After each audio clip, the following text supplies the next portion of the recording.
Sussex popularity plummeting or soaring? It seems that even the experts cannot agree on the effect that Omid Scobie's new book Endgame is having on the public perception of Harry and Meghan, the Duke and Duchess of Sussex. Hello everyone, welcome back to the King YouTube channel.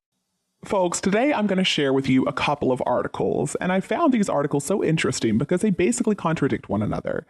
I mean, we knew that Omid Scobie's new book Endgame was certainly going to have an effect on Meghan and Harry and the way the public perceived them. But it seems like even the experts cannot figure out whether or not it's a good thing for them or a bad thing.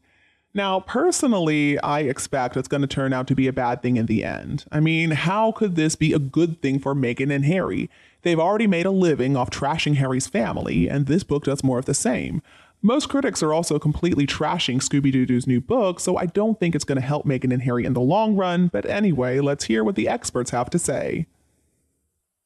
The first expert we're going to hear from is Angela Levin, who spoke with GB News.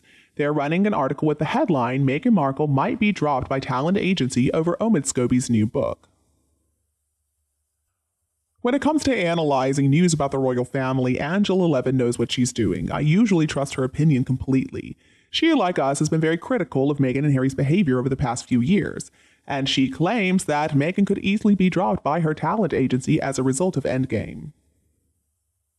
Speaking with GB News, Angela Levin told Patrick Christie's that William Morris Endeavour are horrified about the repercussions the book could have for the Sussex brand. Even before the book hit shelves, things were already pretty insane. We were hearing all kinds of leaks about what was in the book, all kinds of nasty stuff about Catherine, and details about the royal family that probably were not true. And then, when the book actually came out, things basically immediately got much more chaotic because in the Dutch edition, the names of the two members of the royal family who supposedly made some comment about Archie's skin before he was born were revealed. Now, previously, Omid Scobie had claimed that he wasn't going to reveal those names. He said that he was worried that he didn't want to face legal action that he might have to face if he were to reveal the names. And of course, Harry and Meghan had also said that they weren't going to tell who it was. Harry had said that he would never tell, and Meghan had said that it would be very damaging to the individuals involved, and so she was going to refrain from telling. We still don't know who exactly is to blame for the names being in the Dutch edition of the book, but apparently it was in other editions as well. Reportedly, the Belgian edition also had the names, and maybe the Italian and Spanish versions too. Now, Scooby-Doo has tried to blame everybody except himself, of course. He tried to blame the translators, he tried to blame the Dutch publisher, but we don't believe it. We know he put those names in there on purpose. This was clearly a publicity stunt designed to get some attention for himself and also to sell more copies of his stupid book. Maybe because even he realized that otherwise it was boring, it was uninteresting, and nobody was going to buy it. So right now, everybody's just trying to figure out what is the fallout going to be from that. I'm sure Meghan was involved in it. She and Harry still haven't spoken up to denounce the book, which to me speaks volumes about that they were involved. I mean, it doesn't take a genius to figure out where Scooby-Doo got all this information anyway, so Meghan and Harry trying to play dumb and innocent, it's not going to work. And according to Angela Levin, the rekindling of the race row could have damaging results for Meghan, including her being dropped from WME, which I certainly hope happens. And you know, at this point, I would think that WME is looking for an excuse to drop her anyway. It's not like they're able to get any work for her. Nobody wants to work with her. I mean, even if some director or somebody like that were willing to give Meghan a chance, I don't think it would be a good decision because anything Meghan would star in would probably be a big flop like everything else she gets involved in. When Meghan first signed on with WME, we heard all kinds of big talk. This was going to be her big break. She was finally going to make it in Hollywood. But so far, we have seen absolutely nothing. Angela Levin said they were horrified. That can't just be about the two names that were mentioned. It must be about their client, Meghan. It seems to me that they will think very carefully what they do next. I have never heard such a well-known agency be clear with how they feel. She went on to say, Meghan needs to be very careful. A lot of people have dropped her. The agency have told her to stop moaning because people are getting fed up with it. If they feel they have an even harder job to do in order to get her famous, it's going to be difficult. I do like the phrasing Angela Levin has used here, in order to get her famous, because truth be told, Meghan is not famous. She is infamous, but that's not the same thing. I know there are still some loyal squatties out there who support Meghan Markle, but most people are just disgusted with her behavior. I mean, she experienced a little bit of success on Suits, but that's hardly impressive. Meghan Markle is not talented. Meghan Markle has nothing meaningful, nothing valuable to offer the world. And so, yeah, William Moore's agency can try as hard as they want to get her famous, but I don't think it's going to be successful. All we get from Meghan is a bunch of whining and this poor, pitiful me stuff. Nobody is interested in that. Christie's apparently asked Angela Levin about if the talent agency could drop Meghan, and Levin's answer was yes. She said it's going to be very difficult to get the glamour she wants. And I think that is a very good point that she's making right there. See, Meghan Markle is not going to accept the type of parts that the agency probably could get for her, which would be bit parts, basically the same stuff she got before she got with Harry. In her mind, now she's this superstar. In her mind, she should be getting all the best roles. But the truth is, she is still the same old Meghan Markle. She's still untalented. She's still not that pretty. She's just nothing special. So Christie said that maybe the agency is going to see Meghan as an asset, saying that she could make them a lot of money. But I agree with Levin's response on this. They could make lots of money, but I think she is someone who needs to be adored all the time by the public. Let's also remember that a source told The Express that Meghan's talent team at WME are horrified at the never-ending scandal. Meghan Markle is a talent agency's worst nightmare. I mean, she could make them a lot of money in a different universe, I guess, but they see what they've got in front of them, and it's not money-making material. So the insider who spoke with The Express before claimed there are potential deals on the table for Meghan that could just as quickly vanish if this continues. I mean, let's look at the facts of the situation.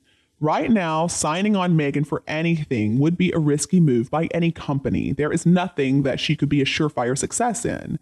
So after Endgame, I mean, she just looks even messier. The truth is, corporations don't want to work with somebody who has so many problems that play out in front of a global audience. Interestingly enough, while this article is claiming that WME may be ready to dump Meghan any time now, we've got another article over in The Express claiming Prince Harry and Meghan Markle's popularity soars as the royal family trashed in Endgame. Obviously, this headline caught my eye because I thought, what in the hell are they talking about? Who has been saying their popularity is soaring? This is the first I've heard of that. I don't see how it's possible. How could their popularity be soaring? I mean, Scooby-Doo portrayed Meghan and Harry in a glowing light in Endgame, but at the same time, it's not like anybody believes what he has to say. In fact, his portrayal of Meghan and Harry was so over the top that it destroys any credibility he may have once had. But anyway, let's hear what they have to say. All right, so according to this article, Prince Harry and Meghan Markle's popularity could be rising once again, according to a royal expert. However, the royal family appear not to be letting recent events upset them. The publication of Omid Scobie's latest book, Endgame, has seen the controversy surrounding Harry and Meghan's exit from the firm once again be dragged up, but it is very much business as usual for the firm. So, the first part of this article really confused me because I thought to myself, did they mean the royal family's popularity is soaring, or were they really trying to say Meghan and Harry?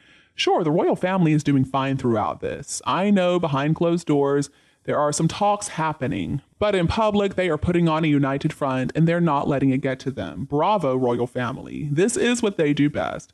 They just allow these scandals to wash over them. They don't let it affect their good work. On Tuesday night, King Charles, Queen Camilla, Prince William, and Princess Catherine showed up to the annual white-tie diplomatic reception at Buckingham Palace. And that was what we were seeing on the front pages. We weren't having to see all this stuff about Harry's legal battle with the Home Office over the removal of his royal security, thank God.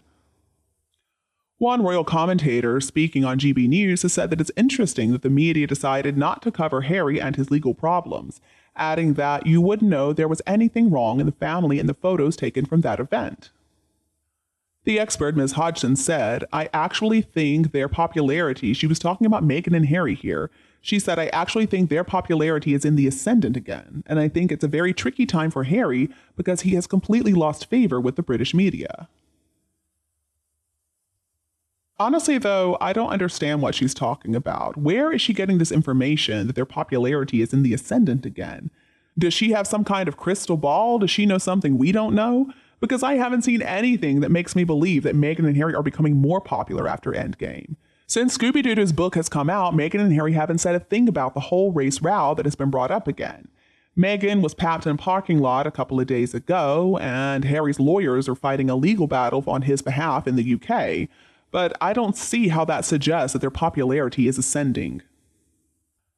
Anyway, the royal expert went on to say they really don't have anything positive or encouraging to say, and he should have technically got sympathy from being caught and saying that his privacy has been breached and all the rest of it, but I just don't think anybody's bothered anymore. Well, yeah, I agree with this part of what she says, but I don't understand how this supports what she said before about Meghan and Harry's popularity ascending again. Usually, people who don't have anything positive or encouraging to say don't have many fans. Harry and Meghan at this point are such divisive, polarizing figures. I don't see how they're going to be earning any more supporters. Instead, I think the royal family is going to be earning more supporters, like a fellow panelist, Andy Jones.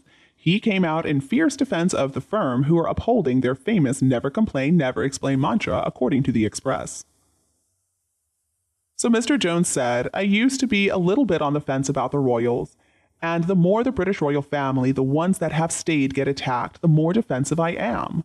My wife's American, and we go to America quite a lot. And there's a natural interest in the royal family. I felt like before I'd sort of eye-roll about it, and now I'm passionately defending Charles.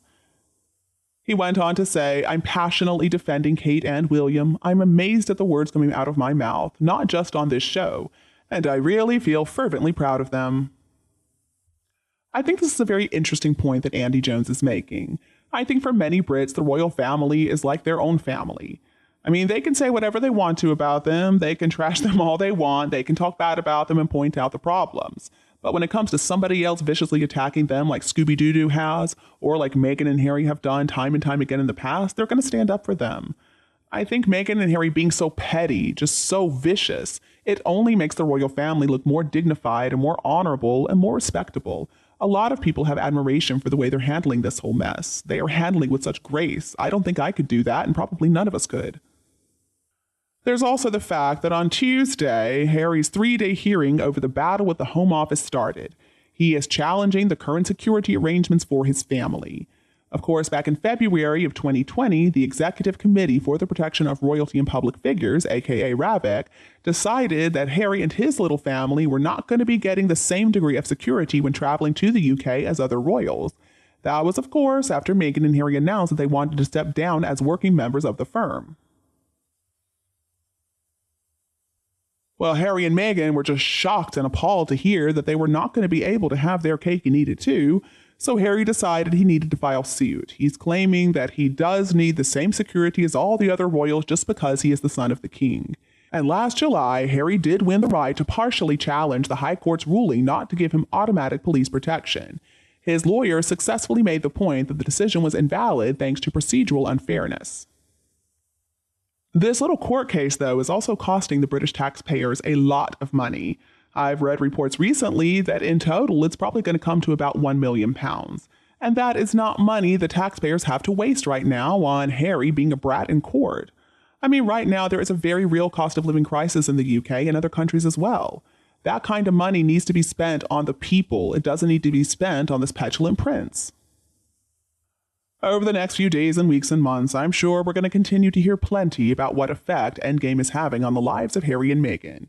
Is it going to make them more popular? I highly doubt it. Instead, I think we're going to come to see that this book is the final nail in the coffin of the relationship between Harry and the rest of his family. And what is that going to mean? Does that mean the titles are going to be stripped? We sure hope so. But of course, only time will tell. And I'll be here to give you all the updates. And what about you? What do you think about this news today? Please share with me your opinion below in the comments section. If you enjoy our videos, please don't hesitate to like and share them with anybody else who would appreciate them too. And don't be afraid to click the subscribe button to get more updates in the future. Thank you so much for tuning in, have a lovely weekend, and we'll be back to see you all tomorrow.